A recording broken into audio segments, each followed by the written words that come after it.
बिस्मिल्लाहिर्रहमानिर्रहीम।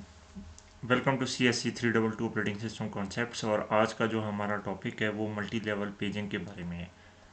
इससे पहले हम एक समरी देख लेते हैं कि पेजिंग में हमने क्या क्या देखा था, समरी ऑफ पेजिंग के नाम से। तो पेजिंग बेसिकली क्या है? एक non contiguous memory allocation technique है। Non contiguous memory allocation technique है। और इसका फ़ायदा क्या है कि इसकी वजह से आपको एक्सटर्नल फ्रेगमेंटेशन नहीं मिलती, और इंटरनल फ्रेगमेंटेशन मिलती ज़रूर है लेकिन बहुत माइनर होती है। तो इस वजह से हमारे लिए सबसे ज़्यादा एक्सेप्टेबल टेक्निक यही है, और आजकल जितने भी ऑपरेटिंग सिस्टम हैं उनके अंदर यही वाली टेक्निक यूज़ की जा रही होती है। और इसके अंदर होता क्या है कि आपका जो भी रैम है, उसकी मेमोरी को आप इक्वल साइज़ के फ्रेम्स के अंदर डिवाइड कर देते हैं, और जो आपके प्रोसेस होते हैं आप उनको भी सेम साइज़, जो इस साइज़ का आपका फ्रेम है, सेम साइज़ के पेजेस के अंदर डिवाइड कर देते हैं। ठीक है। और ये जो आपकी एड्रेस स्पेस है जो फिज़िकली अवेलेबल होती है, इसको आप फिज़िकल एड्रेस स्पेस कहते हैं। और ये जो प्रोसेस की एड्रेस स्पेस है इसको आप लॉजिकली एड्रेस स्पेस कहते हैं। तो बेसिकली फिज़िकल और लॉजिकल एड्रेस स्पेस की जो पार्टीशनिंग आपने की है ये सेम होती है, मतलब सेम साइज़ की होती है। तो जो फिज़िकल एड्रेस स्पेस की पार्टीशनिंग है इसे आप फ्रेम कहते हैं, और जो लॉजिकल एड्रेस स्पेस की पार्टीशनिंग है इसको आप पेज कहते हैं। और आपने ये देखा था कि आपका जो भी प्रोसेस है आप उसे नंबर ऑफ़ पेजेस में तकसीम कर देते हैं, 1 2 3 4। और इसी तरह जो भी आपके फ्रेम्स हैं आप इन्हें भी नंबर ऑफ़ फ्रेम्स में तकसीम कर देते हैं, 1 2 3 4। यूजुअली ये ज़ीरो से स्टार्ट होते हैं, दोनों चीज़ें मैंने 1 2 3 4 से कर दी है जस्ट फॉर अंडरस्टैंडिंग कि ये हमारे नंबर ऑफ़ फ्रेम्स हैं और ये हमारे नंबर ऑफ़ पेजेस हैं। तो आप करते क्या हैं कि जहाँ पे जो भी फ्रेम आपको एम्प्टी नज़र आता है आप पेज को उस फ्रेम के अंदर प्लेस कर देते हैं। ठीक है। इसके लिए कोई कंडीशन नहीं है कि आपने कंटिगुअसली लाजमी जो है ना एलोकेशन करनी है। बस जहाँ पे आपको जो फ्रेम नज़र आ जाए कि ये फ्री पड़ा हुआ है आप इसको पेज को उठा के उस फ्रेम में एलोकेट कर देते हैं। तो अब जिस टाइम पे प्रोसेसर ने एग्जीक्यूशन करनी है तो अब प्रोसेसर के लिए ये चीज़ जानना बड़ा मुश्किल हो जाता है कि भाई ये जो प्रोसेस है P1 P2 जो भी इसका नाम ले लें, इसका पहला पेज किस लोकेशन पे है, दूसरा किस लोकेशन पे है, तीसरा किस लोकेशन पे है, या चौथा। तो प्रोसेसर की आसानी के लिए हम क्या करते हैं कि हम एक पेज टेबल बना लेते हैं। ठीक है। और पेज टेबल के अंदर आप क्या करते हैं कि ये जितने भी पेजेस हैं ये जिस जिस फ्रेम में एलोकेट हो रहे हैं उस फ्रेम का एड्रेस, हम फ्रेम एड्रेस F0 में है, F1 में है, F2 में है, जिस जिस फ्रेम में ये जाके स्टोर हो रहे हैं उस फ्रेम का एड्रेस यहाँ पे स्टोर कर लेते हैं।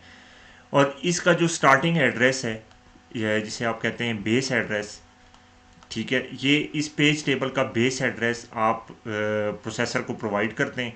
और प्रोसेसर क्या करता है कि जो लॉजिकल एड्रेस उसने नेक्स्ट इंस्ट्रक्शन का निकालना होता है वो बेसिकली किस फॉर्म में होता है कि प्रोसेसर के पास जो लॉजिकल एड्रेस है उसमें दो फील्ड्स होते हैं। एक होता है पेज नंबर का, ठीक है, और दूसरा होता है पेज ऑफसेट का। पेज ऑफसेट से मुराद पेज का साइज़ है। ठीक है।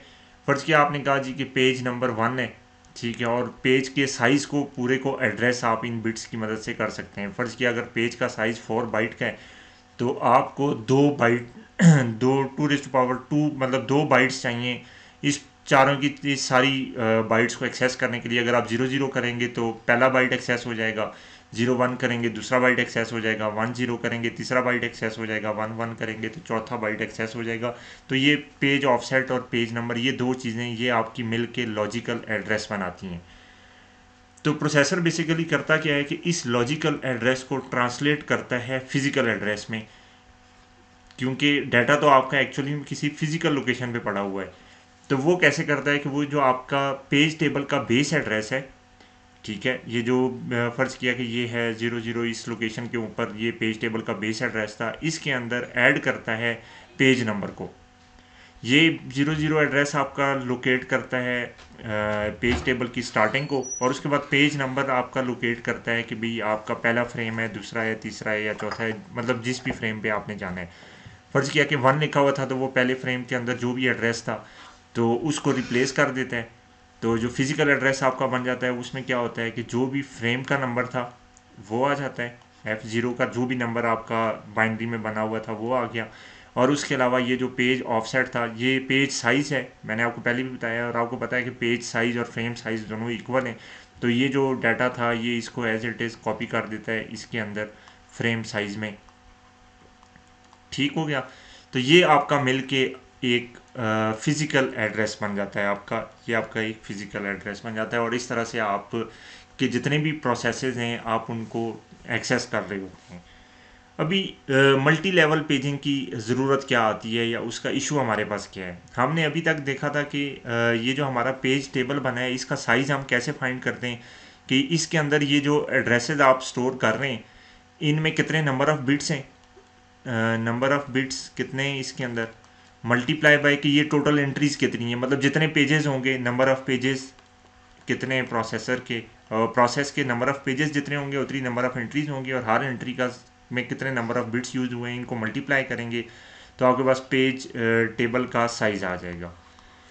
अगर तो ये पेज टेबल का साइज़ लेस देन है फ्रेम के साइज़ से, फर्ज किया फ्रेम का साइज़ है 4 बाइट का, पेज टेबल का साइज़ है 2 बाइट का, तो 2 बाइट आपके वेस्ट हो जाते हैं, जिसे आप कहते हैं कि ये आपकी इंटरनल फ्रेगमेंटेशन हो रही है। ये तो एक केस है। अब दूसरा केस ये भी तो हो सकता है कि ये पेज टेबल का साइज़ जो है शायद उसमें नंबर ऑफ़ पेजेस इतने ज़्यादा हों कि जब आप उसे मल्टीप्लाई नंबर ऑफ़ बिट से करें, लेट से कि आपके नंबर ऑफ़ पेजेस यहाँ पे आ गए 50, और जिस टाइम पे आपने इसको मल्टीप्लाई कर दिया 4 के साथ तो ये 200 बिट्स बन गए, और आपने इसको डिवाइड किया जब 8 के साथ तो ये आपके 4 की बाइट से ज़्यादा बाइट आपके पास बन गए हैं। अब इस केस में अब आपको क्या चाहिए, अब आपको मल्टी लेवल की पेजिंग चाहिए, क्योंकि अब आपका एक पेज टेबल नहीं है किसी एक प्रोसेस के लिए, अब आपको एक से ज़्यादा पेज टेबल बनाने पड़ेंगे, क्योंकि आपके एक फ्रेम के अंदर मैक्सिमम एक पेज टेबल ही आ सकता है। तो इस चीज़ को आप कहते हैं कि ये आप क्या है कि मल्टीपल या मल्टी लेवल पेजिंग इस टेक्निक को कहते हैं। बेसिकली इसमें होता क्या है कि आप एक पेज टेबल मेंटेन करते हैं जिसके अंदर P1-1 है, P1-2 है, P1-3 है, P1-4 है, मतलब ये 4 पेजेस हैं, और इनमें से हर एक पेज जो है ना ये रैम की अपनी अपनी मेमोरी लोकेशंस को एक्सेस कर रहा है। फ़र्ज़ किया ये आपका F0 को एक्सेस कर रहा था, P1 आपका ये F10 को एक्सेस कर रहा है, P13 जो है ना ये आपका F21 को एक्सेस कर रहा है, इसी तरह F30 को एक्सेस कर रहा है आपका P1-4 है, और इसी तरह एक और आपका पेज टेबल सेम इसी प्रोसेस का बन गया, उसमें क्या पता 3 एंट्रीज आपकी बने, एक एंट्री बने, 2 एंट्रीज बने, जितनी भी बनती हैं। P1-5 जो है ना हो सकता है आपका इसको F3 को एक्सेस कर रहा हो, P1-6 आपका F17 को एक्सेस कर रहा हो। तो मतलब ये आपको कहने का मतलब ये है कि P1-7 जो है ना आपका हो सकता है कि ये यहाँ पे F9 को एक्सेस कर रहा हो। तो मतलब अब आपका जो दो फ्रेम्स के अंदर आपके प्रोसेस टेबल पड़े हुए हैं, एक ये वाला और एक ये वाला। अब आपके पास अगर बेस एड्रेस आप इस फ्रेम का देंगे तो यहाँ पे जब बात पहुँचेगी तो फिर ख़त्म हो जाएगा। अब आपका प्रॉब्लम ये है कि आप इसको कैसे एक्सेस करेंगे, ये जो दूसरे वाला आपका प्रोसेस है, जो प्रोसेस टेबल है, वरना यहाँ तक अगर आप सिर्फ एक्सेस करते हैं तो आपका तो आधा प्रोसेस एक्सेसिबल है, बाकी आधा तो एक्सेसिबल ही नहीं है सीपीयू के लिए। तो अब आप क्या करते हैं, एक और पेज टेबल बना लेते हैं, ठीक है, और उस पेज टेबल के अंदर एक एंट्री डाल देते हैं इस एड्रेस की और एक एंट्री डाल देते हैं इस एड्रेस की, ठीक है। मतलब इस फ्रेम का एड्रेस जो भी जिस भी फ्रेम के अंदर ये वाला पेज टेबल स्टोर था एक्स कह देता हूँ, और इस फ्रेम का एड्रेस वाई कह देता हूँ, और फिर उसके बाद इसका स्टार्टिंग एड्रेस जो है ना आप सीपीयू के बेस एड्रेस के तौर पे देते हैं, ठीक है। अब जो हमारे पास एड्रेसिंग हो रही होती है वो होती कैसे है बेसिकली, ताकि आपको थोड़ी सी मैं बता देता हूँ ताकि क्लैरिटी मज़ीद हो जाए। अगर मैं कह देता हूँ कि मेरी 64 बाइट की रैम है तो इसका मतलब है 2⁶ बाइट की रैम है, यानी 6 बाइट्स मुझे चाहिए इन 64 लोकेशंस को एक्सेस करने के लिए। जो पहली लोकेशन होगी वो ये वाले 6 बाइट होंगे, और जो आखिरी लोकेशन होगी वो ये वाले 6 बाइट होंगे, और इन 6 बाइट्स की मदद से मैं इस पूरी की पूरी लोकेशन को एक्सेस कर लेता हूँ। लेकिन अब अगर मैं कह देता हूँ कि मेरा फ्रेम साइज़ क्या है, फ्रेम साइज़ ये था मेरा रैम साइज़, तो फ्रेम साइज में कह देता हूँ 4 बाइट का है, तो मतलब 2⁻²2 बाइट मुझे चाहिए, यानी 2 बाइट्स मुझे चाहिए एक फ्रेम साइज को करने के लिए। और अगर मैं यहाँ पे फ्रेम बना देता हूँ 4 4 बाइट्स के, ठीक है,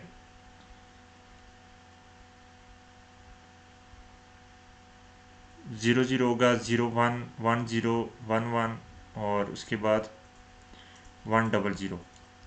मतलब ये आपका नेक्स्ट जो 4 बाइट है वो स्टार्ट हो जाएंगे। ये आपका F0 हो गया, इस तरह F1 हो जाएगा, फिर अगले 4 बाइट के बाद F2 हो जाएगा, फिर अगले 4 बाइट के बाद F3 हो जाएगा। और मैक्सिमम कितने आपके बनेंगे, 64 बाइट रैम और 4 बाइट का एक फ्रेम हो तो मैक्सिमम 16 फ्रेम्स आपके बनते हैं।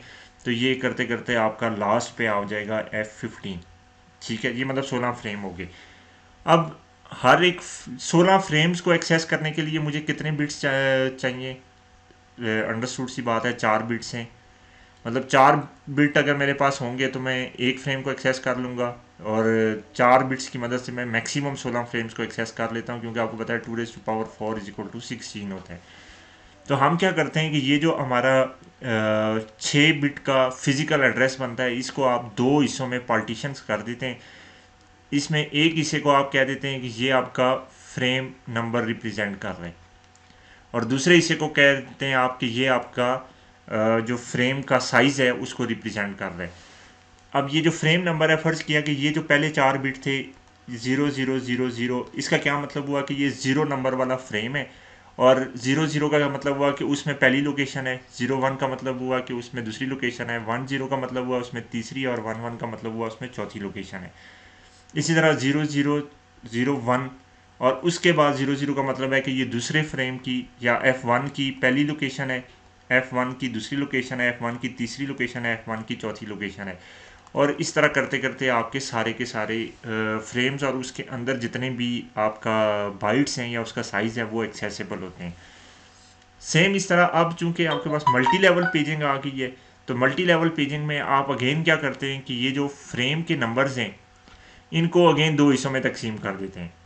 ठीक है, अगर फ़र्ज़ किया कि 2 फ्रेम बने तो 1 बिट इनफ है इन 2 फ्रेम्स को रिप्रेजेंट करने के लिए। तो अगर फ़र्ज़ किया कि आप कहते हैं कि ये ज़ीरो है, तो ज़ीरो का मतलब है कि भाई ये जो पहले फ्रेम के अंदर एड्रेस है उस पर चले जाओ, और उसके अंदर फिर जितनी भी लोकेशन है आप अगली 3 बिट्स के साथ उनको एक्सेस करें। ठीक है, और अगर आप कह देते हैं कि नहीं ये 1 है, तो फिर इसका मतलब है कि ये दूसरे फ्रेम के अंदर चले जाओ, और उसके बाद आप अगली 3 बिट्स के ज़रिए बता देते हैं इसमें कि इसमें ये वाली लोकेशन एक्सेस करनी है, ये वाली करनी है, या ये वाली करनी है। तो ये तरीका है कि आप मल्टीपल या मल्टी लेवल पेजिंग जो है ना इस तरीके से कर लेते हैं। तो आई होप कि ये आपको समझ आ गया होगा कि मल्टी लेवल पेजिंग से आप कैसे एड्रेसिंग वगैरह कर सकते हैं। Thank you.